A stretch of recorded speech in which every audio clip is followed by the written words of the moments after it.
Today, we're heading to Australia's Limestone Coast, a place that's pretty much synonymous with incredible wine. But what happens when when the world starts to fall out of love with your main product? This is a story about a whole industry that's standing at a critical turning point.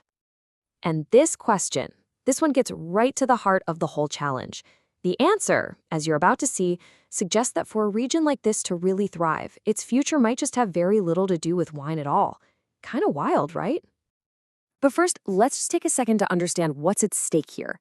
The value for the 2025 Grape Crush is, well, it's enormous. We're talking over $37 million from Coonawarra alone, another $35 million from Pathway. This is not some small boutique industry. It's a massive economic engine, which makes finding a new way forward incredibly urgent. Okay, so let's dig into why this region is at such a crossroads. It's not just one thing. It's more like a perfect storm of challenges that are questioning the very foundation of the industry here. And the biggest problem? It's a global one. As you can see from this chart, wine consumption around the world is on a steady decline. So this isn't just a regional slump. It's a huge fundamental headwind that's hitting every single producer out there. And on top of that shrinking market, the industry is feeling pressure from literally all sides.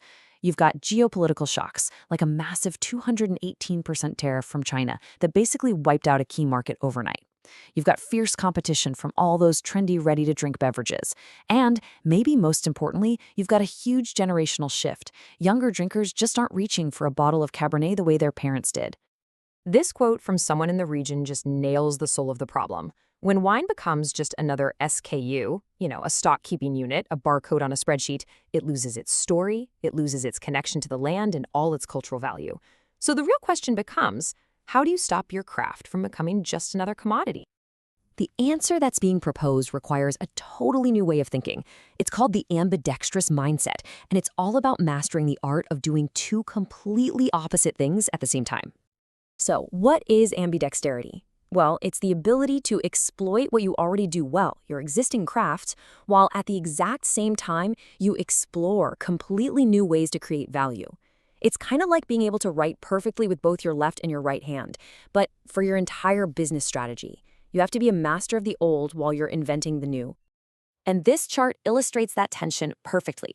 On one side, you have exploit, doubling down on quality, perfecting the art of world-class winemaking. And on the other, you have explore, creating new forms of value, thinking way beyond the grapes, and chasing new consumer trends. The key to the future isn't choosing one over the other, it's doing both. Okay, so that ambidextrous mindset sounds great in theory, but how do you actually put it into practice? Well, the report lays out a really clear, actionable plan built on 3 core pillars. So, the strategy rests on these 3 pillars. First, you double down on your core strength by becoming a leader in cool climate viticulture. Second, you branch out by getting really innovative with hospitality. And third, you invest in the future by completely reinventing agribusiness education. Let's break each of those down.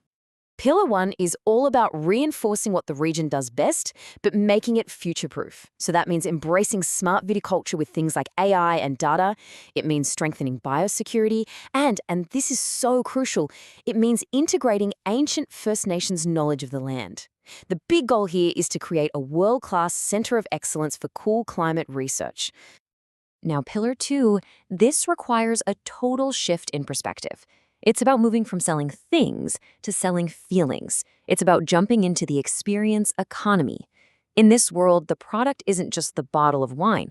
The product is the memorable experience itself, the event, the atmosphere, the story. So who is this all for? Well, meet Sophie and James. They're a professional couple who want an escape from the city. They value design, local food, unique experiences. And for them, yeah, the quality of the wine is important, but it's secondary to the overall vibe and the story behind it. See, they're not just buying wine, they're buying a memory. And here's the key takeaway. For this to work, the region needs to build completely new skills. Success in the experience economy is driven by innovation and creativity, not just by agricultural excellence. It's a whole new muscle they need to develop. And finally, Pillar 3 answers a really critical question. Who's going to do all this work? To build this new future, the region has to overcome some big barriers, like the old-fashioned idea that agriculture is a dead-end career. So the solutions have to be entrepreneurial. using social media to show what modern rural life is really like, creating university immersion programs, and developing new attractions to offer stable, year-round jobs. So when you start putting all these different pieces together, you begin to see a vision that extends far, far beyond the vineyard. This is really about reimagining the entire region's identity from the ground up. There's this fascinating concept that helps explain how this could all work. It's called core-periphery dynamics. The core, think of a big established player like Coonawarra, represents the dominant forces. But the periphery, the smaller, more nimble subregions like Mount Gambier, they can act like little innovation robs. They're the ones who can experiment and show everyone else where the future is headed. And all of this leads to the ultimate takeaway, the big idea. This isn't just a strategy to sell more wine.